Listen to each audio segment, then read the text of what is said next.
迫不及待沉睡中醒来，故事从这里揭开，感受着呼吸越变越暖，安静到澎湃，奇迹般的力量，想拥抱你的心跳，牵你双手，看世界那么缤纷，等你探索。当生命有了呼唤，期盼未来，换我迫不及待，要在你生命中陪伴。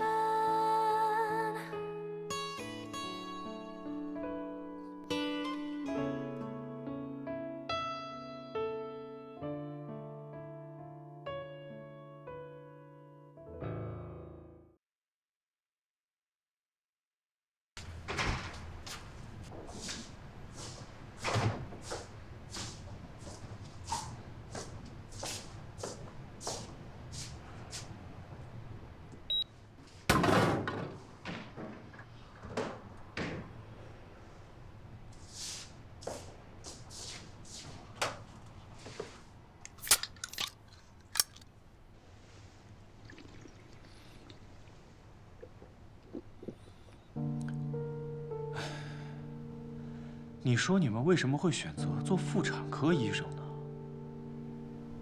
为了找到妈妈走的真相。科室缺人，升职快。我觉得如果你能够很专业的去关心一个女生的身体，她一定会很容易的爱上你。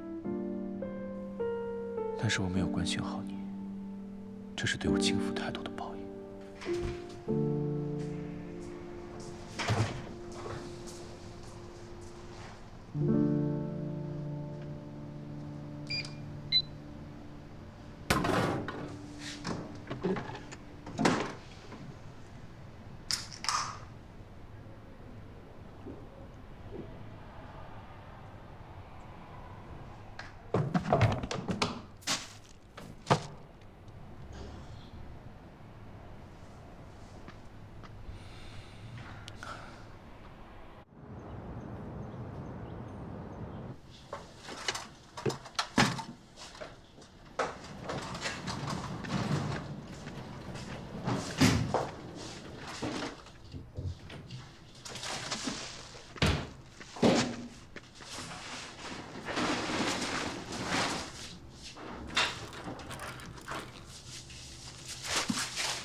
怎么了？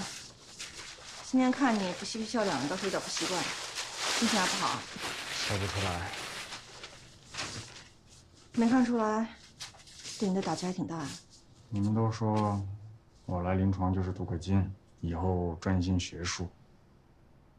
我以前也是这么想的，不意外，大家都这么想。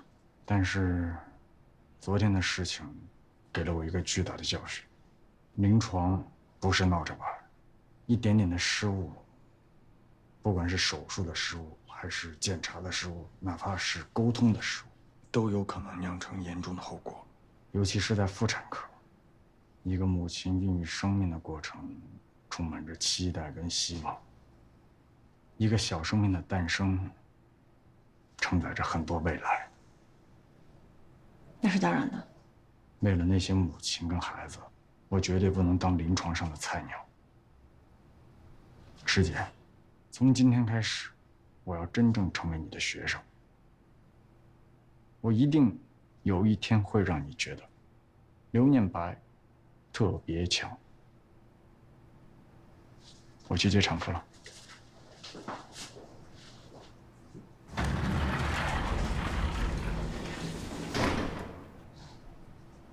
我居然觉得他有点帅，吃错药。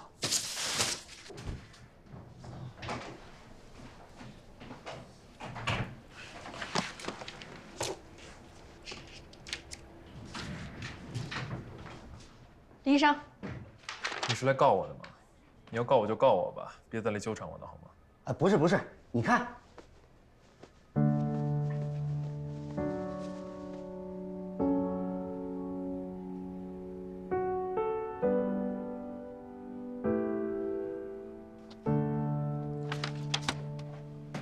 送子观音。我问过了，也查过了，确实是我的错。我不应该不相信圣迹的医生，多亏苏护士提醒我，我赶紧去给您买了个锦旗。希望您啊，大人不计小人过，把它收下。你能理解就好。合个影，来。哎，来。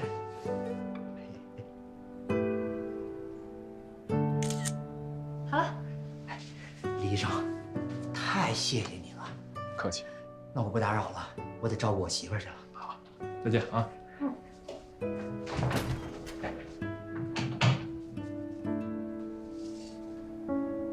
哎，你一会儿把照片发给我啊。我刚美颜完，发你了。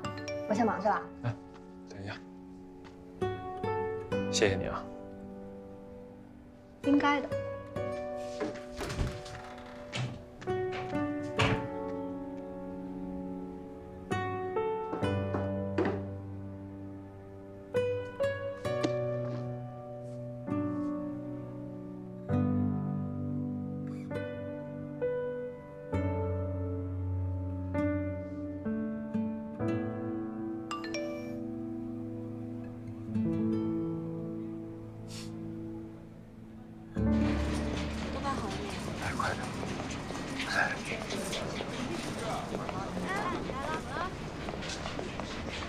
哎，东西放这儿，放这儿。累不累？哎，都放整齐点，别影响别人。这么回事？没事吧？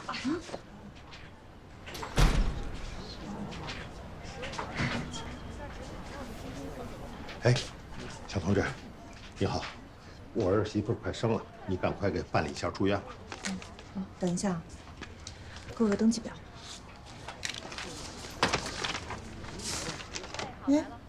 杨真真，你是假临产啊？假临产是不能办住院的，急诊怎么给你们收了呢？哎，医生，我老婆不可能是假临产，哪有假临产天天喊肚子疼的？一般假临产10次8次有都是正常的。根据规定，假临产不能住院，你们还是先回去吧。不是，哎，又让咱们回去啊？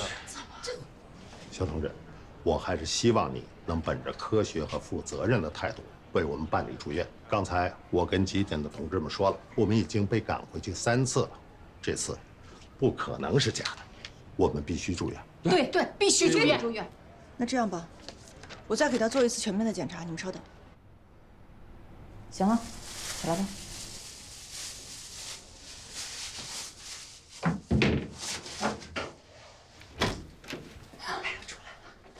累了吧？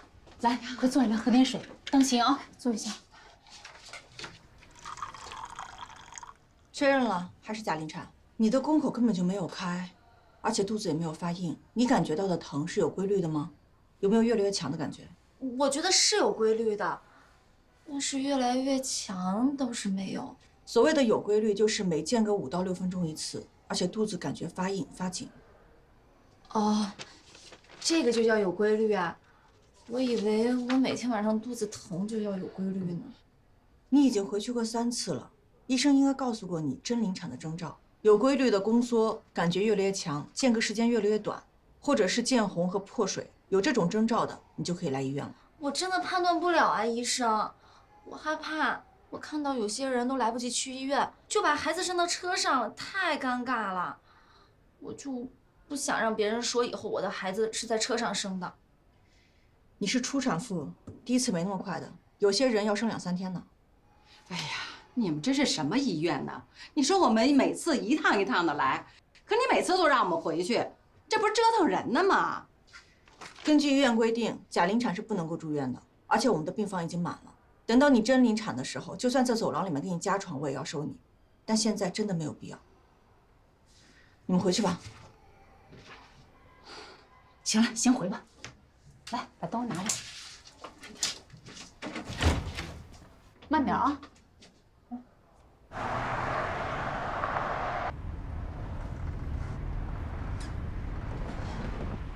我想上厕所。真真啊，能憋不？憋不住了，我实在太难受了，肚子一阵一阵的疼。高健，这儿能停车吗？妈，这是高架桥，这停不了车呀。再说你看这栏杆，就是下去了它也翻不过去啊。老公，我难受。你别着急啊，我开快点，我加速。快了，宝啊，你再忍耐一会儿，最多5分钟就到家了啊。坚持一下啊！珍珍，前面那车怎么回事啊？你变道怎么不打转向啊？我这车里有孕妇，你知道吗？行了，再开车。你也是跟前车保持好距离呀。不是吧？他不打转向，你看他，你刹车这么急，把珍珍再吓着。我好像尿裤子了。怎么了，珍珍啊？这个不是尿，这好像是羊水的味道。珍珍破水了。掉头，掉头，掉头！哎，回医院。医院吧。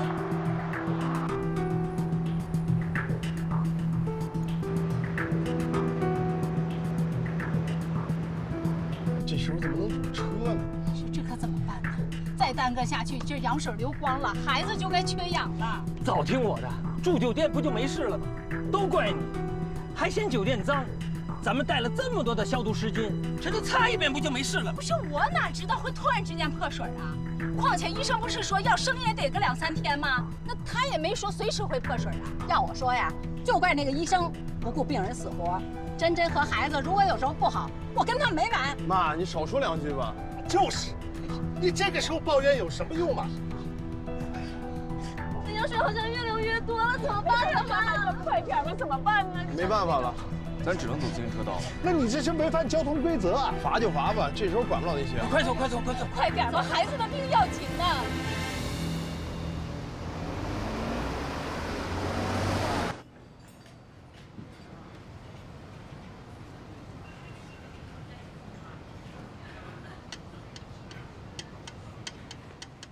这里，你怎么才来呀？我都吃完好半天了。一上午生了好几个，热死我了。饭都凉了怎么办呀？吃凉了不是正常的吗？咱们。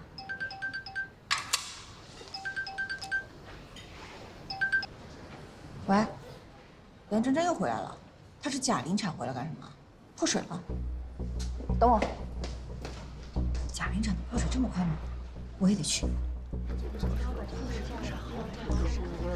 别走，站住！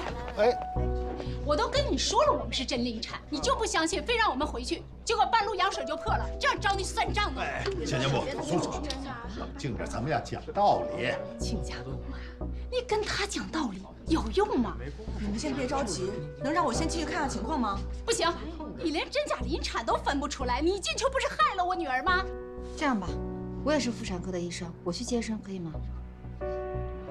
只要不是他就行。你别走。嗨，这里是医院，你要是有意见的话，可以向医院投诉，不要拉拉扯扯的。我没什么意见。我告诉你，你只能在这待着。我女儿孩子没生出来之前，你哪都不能去。还有啊，我女儿但凡有一点事情，我马上向领导投诉你。我还有其他的工作，你不要再闹了。我就在住院部，不会走的。谁信呢？你只能在这里等着。放手！哎呀！别叫，别叫，别叫！你现在不能再用力了。我忍不住了，我要用力解大便。疼死我了！吴医生，是急产，一定不要让他再用力了。宫缩太强，抬头快速达到盆底，引起反射，无法控制自发用力，它下降太快了，所以还没有充分过长，这样下就会撕裂的。胎儿太大，产力太强了，你一定要控制好用力。我憋不住了，我憋不住了。抬头顶得我手都酸了，快保护不住婚姻了。我憋不住了，让我用力把孩子生下来吧，我就解脱了。你一定要控制住，不然婚姻会严重撕裂的。你别太使劲儿啊！宫缩来了，千万别使劲儿，听我指挥，呼吸，放松。现在胎头已经着灌了，一定不要让孩子一下子冲出来，你给他保护好会阴。放松啊，再不让你放松啊！不行，胎头出来了。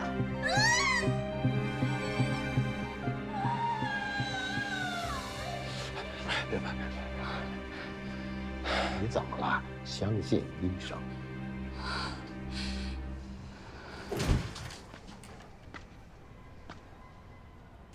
医生，怎么样啊？怎么样了？啊，咱们到这边来说。怎么样？怎么样了？恭喜各位，母女平安。哎呦，多好！女孩也挺好，挺好。挺好。就是产妇在生产过程当中呢，出现了一点小问题啊。不过，我已经帮她缝合了。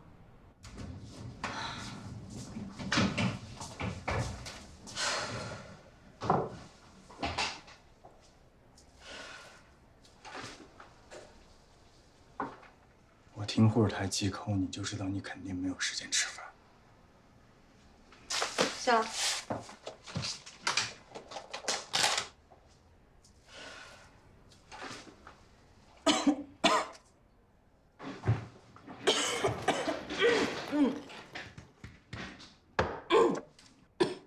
我救了你，不然你就饿死了。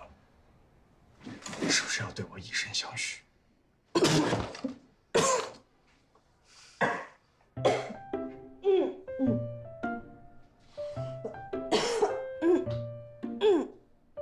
此生我最珍贵的2样东西，一个是鞋，一个是脸，这2样都被你污染了。你最珍贵的应该是你的专业水准，而不是你的小白脸和小白鞋。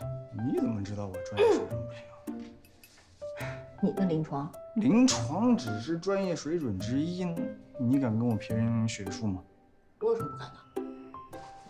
那要不这样，咱俩选一个课题对决，你要是输了就对我以身相许，我要是输了就对你以身相许，怎么样？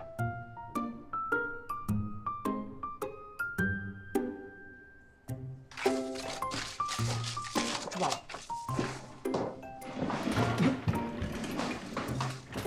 想想赌局什么时候开始？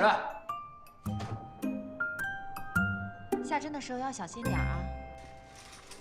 3床的留置针可以拔了。好。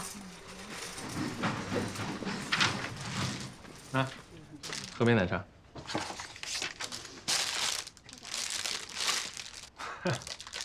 慢点儿。你这杯奶茶来的简直是太及时了，你不知道刚才真的是快紧张死我了。不应该啊！你什么时候跟患者家属沟通还紧张了？不是跟患者家属沟通，是为了给杨真真缝合。你都不知道刚才我在缝合的时候，我那个手都在抖。你独立完成缝合了？不错，值得庆祝啊！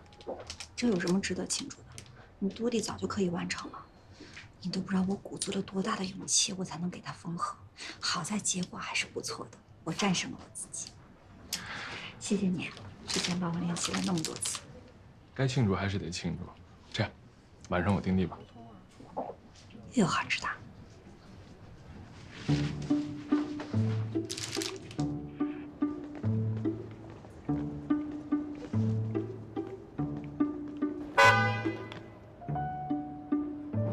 师姐，干嘛啊你？上车，带你去吃好吃的。买新车了？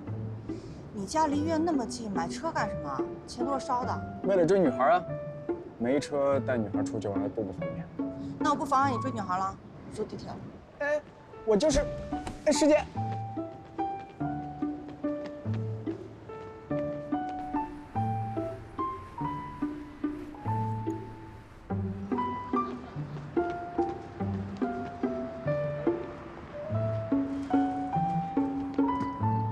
下班晚高峰你是怎么做到比地铁还快的？我就试试，没想到今天也不堵。这么快就追完女孩了？被拒绝了。好饿啊，去吃好吃的。不吃了，我还要回家看文献呢。哎呀，那太可惜了。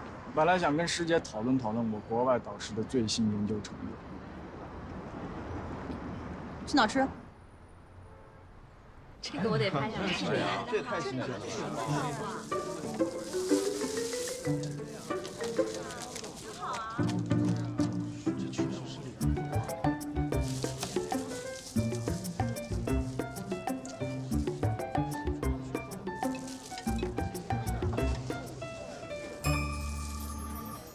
小龙虾剖宫产，学会了吗？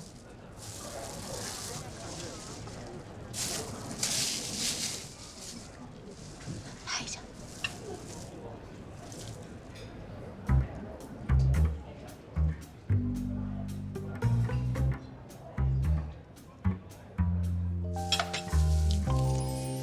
别，血压不用那么高，算了。吃饭了啊！不是你自己说的要好好练习吗？好好吃饭。就是因为吃饭的时候才要练习，切开一切，缝合一切。不是这样的话，你怎么赶上别人的进度啊？难怪你把我鞋给缝了。那个，对不起。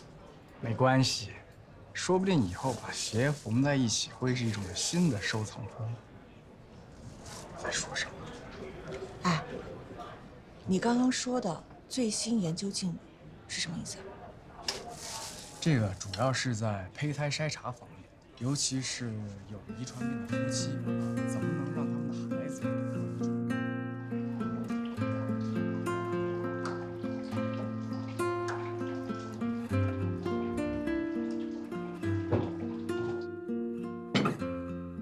这地方很贵的，而且离医院又远，你干嘛带我来这儿吃啊？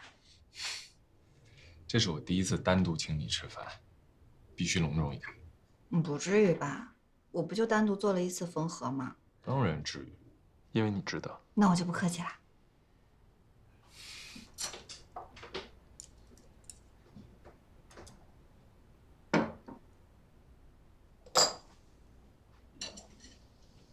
怎么样？太好吃了，跟大家推荐的一样，很新鲜。宋蕊，有一件事我一直没告诉你。之前在你搬家的时候，那把伞不是冯远航送给你的，是有一次我在图书馆借给你的。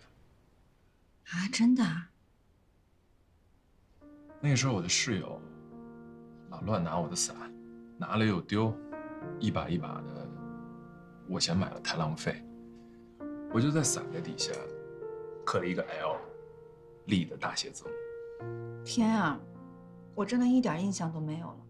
我就看宿舍里面怎么多了一把男生的伞，我还以为是冯远航的，就收起来了，没想到是你的呀。你那个时候脑子里全是冯远航吧？对不起啊，我真的不记得了。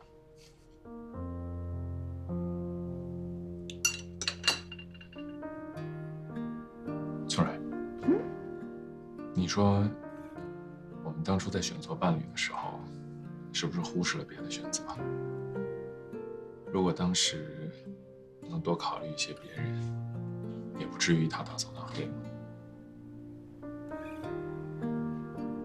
可能是吧。怎么？难道你除了嘟弟还考虑过别人呀？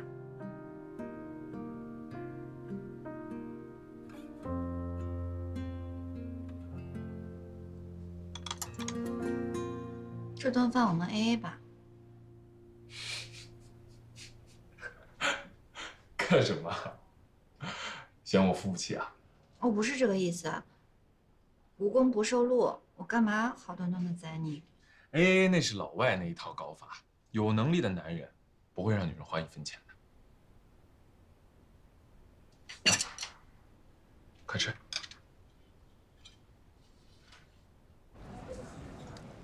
吃完了。服务员买单。我买过了。你什么时候买的？刚刚出去打电话的时候啊。是我请你吃饭，怎么能你买单呢？你跟我分享了你的导师最新研究，我买单请你啊，感谢你。那我怎么办啊？连个机会都不给我。走不走？走。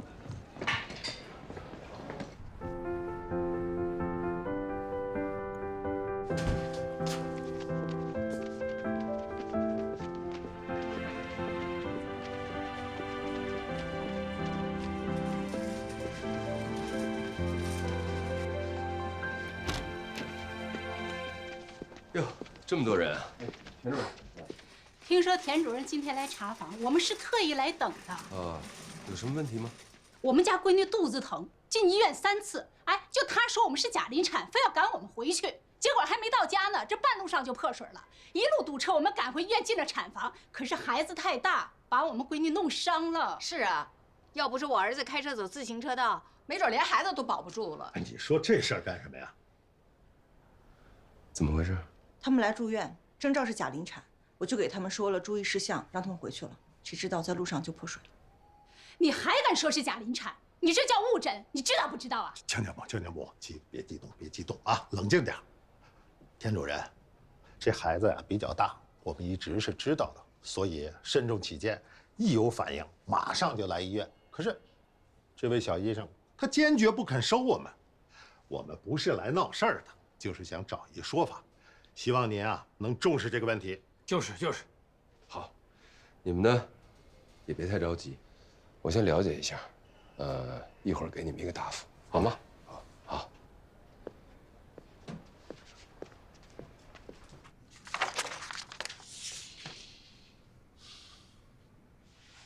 从记录上看，你做的没有错，但是你有没有考虑到巨大婴儿急产的问题？有没有和家属做充分的沟通？假临产是不能收的，这是规定。谁能预料到他会急产呢？你就不能灵活变通一下吗？家属的情绪这么紧张，又来了3次，万一发生意外情况，就比如这一次的急产，又引起了家属焦虑，你让他们怎么理解呀？家属的情绪紧张和急产没有关系。杜迪，你是严格按照医院的规定做事的，但是呢，你没有站在孕产妇和家属的角度上面，为他们更多的考虑一些。而且一旦发生不可预知的不良后果，一定会产生误会。杜迪，规矩是死的，人是活的。如果床位充裕的话，像他这种情况，假临产反复3次，又是巨大婴儿，家属的情绪又非常的紧张，这种情况是可以灵活处理的。向上级医师汇报一下，酌情收治嘛。床位不充足。杜迪，你真的应该好好跟吴从瑞学习一下。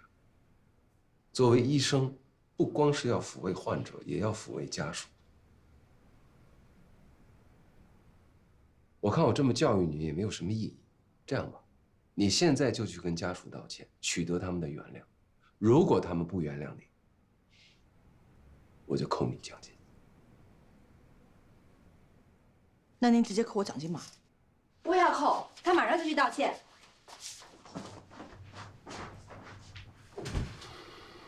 这2个人要合成一个该多好。我也是这么想的。你真的不要再气田主任了，他这回已经很宽容了，不就道个歉吗？你说全院最努力的就是你，1分奖金没拿到也是你。田主任他就是怕惹事儿，临产前谁能预测出会发生急产呢？一味的对家属怀柔道歉有用吗？我们不是在怀柔，你知道我们跟普通人最大的差距是什么吗？就是在专业知识上的鸿沟。我们认为这是常识，但是在普通人眼里，这就是难以搞懂的医学专业的知识。好比厨师做饭，他也觉得是常识，但是他用的佐料，你要是不认识，你就是做不出那个味儿来，对不对？可是我真的担心我去道歉，结果会跟他们打起来。这样，我在旁边躲着观察你，但凡情况不对了，我就一把拉住你。杜迪，在我眼里，只要你想做，没有做不了的事情，你就去吧。加油！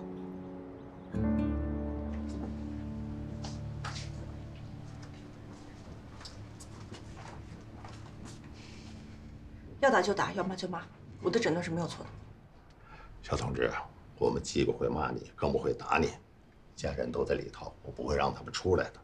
刚才啊，我咨询了几个医学界的朋友，他们也帮我找了几个专家，整个事情呢都搞清楚了。我儿媳妇啊是急产，不常见，而且我们回去的路上呢，因为急刹车，她受了点惊吓，这可能也跟急产有直接的关系。所以呢，我郑重的向你道歉，对不起，你没有误诊。我还以为……但是，小同志，我想问你个问题，可以吗？如果当时能给我早点住院呢？如果你能耐心的嘱咐我们有发生急产的可能，而不是提前那么肯定的告诉我们还有2、3天孩子才能出生，我们也就不开那么久的车回去了，就住医院附近，这样急产是不是能提前发现呢？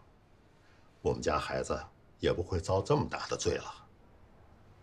你们是医生，我相信你的专业，可是你知道吗？这患者跟你们医生的专业知识水平那是严重不对等的。你多解释几句，多耐心的交代几句，这么严重的伤。小同志，如果你认定了要走医生这条路，你忍心看到你的患者这么痛苦吗？对不起，我不知道该怎么表达我对你们的歉意，真的对不起。希望你以后少说对不起。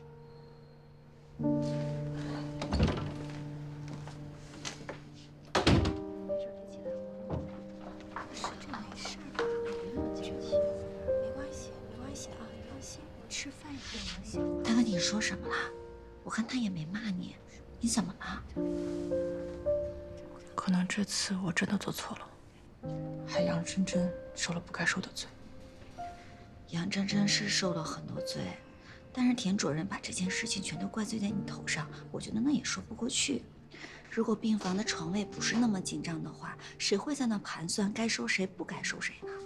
当时啊，我们刚来上级的时候，王主任就跟我们讲过一句话：作为一名妇产科的医生，人累心更累，因为手术之外的事情更复杂。我们面对的不只是一条生命，是整个一个大家庭。这件事情呢，就全当长经验了，吃一堑长一智，以后再遇到病患，你就能多说两句就多说两句，别不开心啦。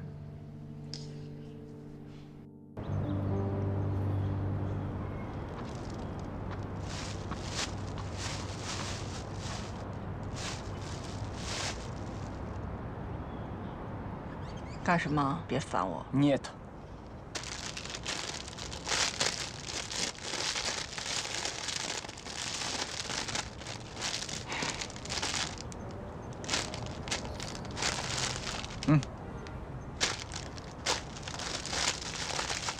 解压吗？浪费。不浪费，还可以吃呢。亏你想得出来。当你难受又不想哭的时候，这个很管用。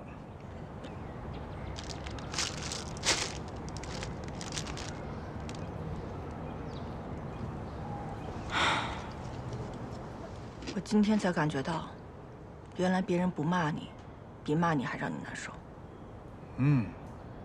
你这么优秀的人，知道难受了，就离更优秀不远了。以前我一直认为，只要做好手术就是最好的医生。可是我现在越来越发现，很多患者会认为，会聊天的医生才是好医生。那你觉得聪瑞姐是会聊天的医生吗？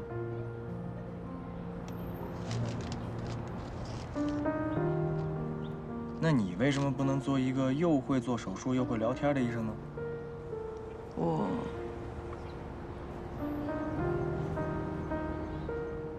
你要学会表达，表达开心，表达忧虑，表达关心，表达你心底的温柔。你都憋着，别人怎么知道？我不会。不会可以学啊。怎么学啊？第一步，发自内心的夸我，不许骂人，只许夸。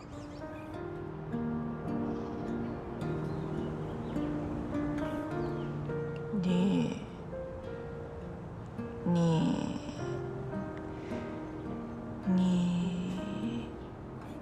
好。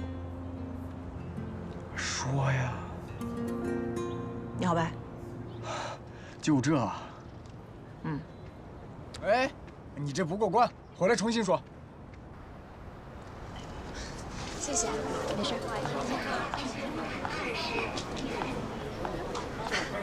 哎，我挂着号了啊，我是直接来找你吗？上午没号了，是给你加的号，我的号快看完了，等我看完到下班时间你进来就好。好，还是闺蜜靠谱，马上过来啊。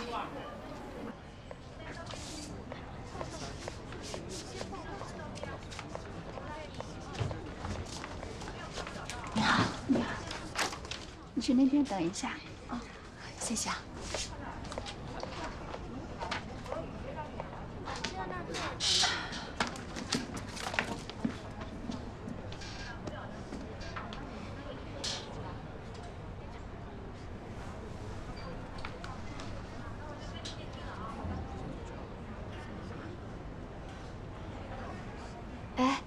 你怎么现在才看这个剧啊？这剧都播出好久了。我之前一直上班，没有时间看。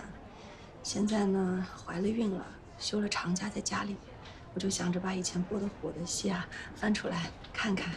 我跟你说啊，这种剧不适合咱们怀孕的人看，那里面的第三者太坏了，越看越气。真的，我有的时候也是看得特别生气，我就怕会影响宝宝。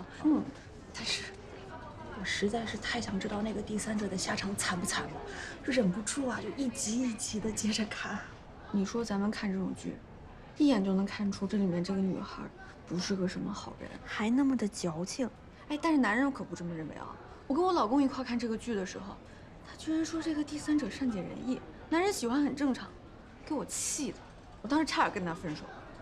有些男人啊，他人性和动物性呢占了一半一半的。动物性占上风的时候呢，哪怕家里有天仙，也不妨碍他出去捡垃圾。你这比喻太精辟了，深刻。我得好好总结一下，发个朋友圈。哎，你知道吗？我身边真的有几个朋友，天天为了有妇之夫，要死要活的，得发给他们好好看看。你看着应该还不到30吧？22，你呢？我42了，我比你大了整整20岁。我怎么不早点要孩子呢？我大学毕业之后吧，就跟我老公结婚了，但是那个时候他事业不好，我呢就不敢生孩子，我怕耽误升职加薪，也怕养不起孩子。但是后来他从事业单位辞职了，他自己跑出去创业，没想到还创成功了，这不现在越来越好了吗？想着赶紧吧，生个孩子。我呀跟你恰巧相反，我一开始就是奔着一个要找有能力的人，然后尽早生孩子，之后再忙事业。你看，到了后面事业孩子两不误。25号郭彩婷，郭彩婷，哎，到我了，我先进去啊。我叫郭彩婷，跟你聊天特别开心，谢谢姐姐。我也是，我叫张颖，回见啊，回见。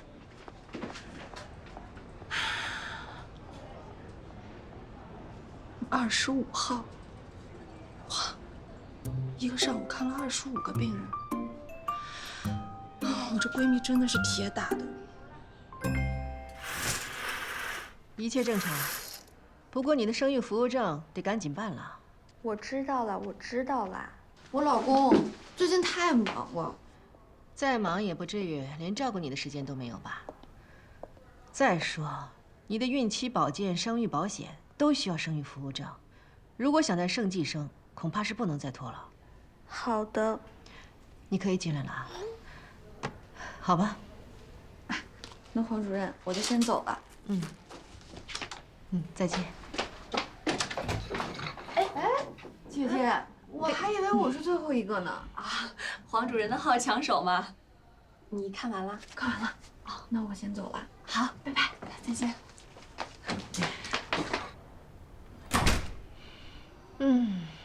你累坏了吧？哎呀，还行吧，习惯了，都忘了累是什么感觉了。我觉得呀，你应该早点休产假。你看我们俩差不多年龄，我怀个孕什么都不干，每天还累得要命，你还能上这么久时间的班，我真的是佩服你。有时候你会发现，上班比在家里好。别说我了，你呢？你的退休生活顺利吗？我这怎么叫退休生活啊？我只不过是暂时告别了工作岗位，生个孩子罢了。对了，我其实一发现我怀孕啊，就想到你这儿来建档的，但是我老公非让我在家附近那个什么私立医院看。我还说呢，我说我去私立医院干什么？我这种高龄产妇，这万一出了什么事情，私立医院可能应付不了的。你看你，老公花了这么多钱还在抱怨，哼，这是在秀恩爱吗？不是，我不是在跟你秀恩爱，我说的大实话。好了，把你在私立医院做的那些检查报告给我看看。这儿呢，我都带来了。看看啊，没事，都挺正常的，你不用太担心。我怎么能不担心啊？这40多了，刚怀第1个。唐筛是要做的，羊水穿刺你做了吗？没有，这个私立医院啊，他就没有做这种什么产前筛查、产前诊断的资质。你在这儿做吧，我给你开个单子。好，那我做完之后多久可以拿报告？大概1个星期吧。你下午上班的时候就去做啊。给他量一下弓高还有腹围。好的。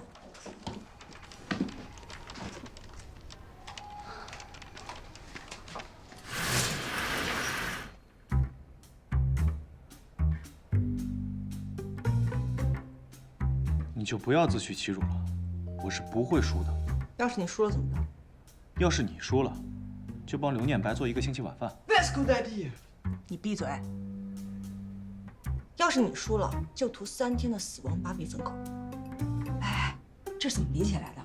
今年有实习生晕台了，林医生呢告诉大家要加强锻炼，多蒂呢说他有练，林医生不相信啊，所以就变成这样了。行，成交，来吧。哎，我来当裁判。3、2、1，开始！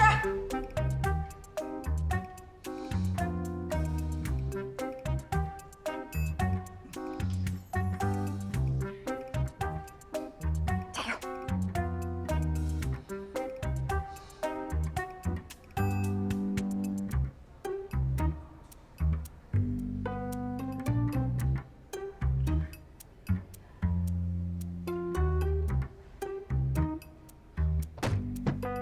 这厉害！不是，这怎么可能？一切皆有可能。这不算啊，3盘2胜，来。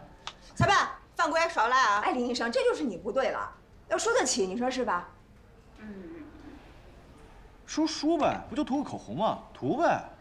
但是咱们科室的女孩没有口红的，是吧？口红呢？没有吧？那怪不了我。你有口红？我有。哎，本裁判宣布，这次比赛杜迪胜。